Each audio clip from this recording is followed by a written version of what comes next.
Under గ్రౌండ్లో నడాలి, late అయితే ఉంటుంది. లోపలనే 10-15 నిమిషాలు నడాలి.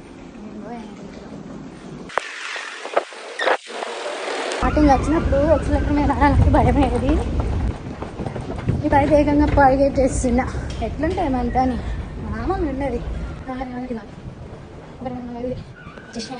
పోదంటారు పొద్దుగాల అంత పీస్ఫుల్ అండి. మన ట్రైన్ అయితే ఇంకా 2 నిమిషాలు ఉంది. నాకు టైం కూడా అవుతుంది. ఇక చూస్తుండే వరకు ట్రైన్ అయితే వచ్చిందా. అందరేమో కానీ నేనైతే ట్రైన్ ఎక్కుడుతోనే సీట్ ఎక్కడ ఉందా అని లెంకుతా. వెంటనే ఏవో సీట్ దొరికించుకొని కూర్చుంటే, ఎందుకంటే తర్వాత 8 గంటలు నిలుచోవాలి, అసలు కాదని. పాపంకి తాతను చూస్తే నాకు మస్తు గోస అనిపించింది. ఎంత గోస చూస్తుండో పాపం. పొద్దుగల షిఫ్ట్ పోబుద్ది అయితే లేదేమో నాకు.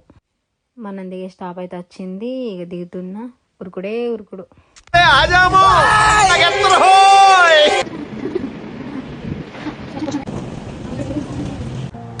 పొద్దుగాలనే ట్రైన్ దిగి స్టేషన్ బయటకు వచ్చి ఇలాంటి సీట్లు చూస్తే మస్తు అనిపిస్తుంది నాకైతే. అంత ఉరుక్కుంటూ వచ్చేస్తే షిఫ్ట్కి మాత్రం ఫ్రెష్గా రెడీ అయినా. స్నానం చేసినట్టే ఉన్నా.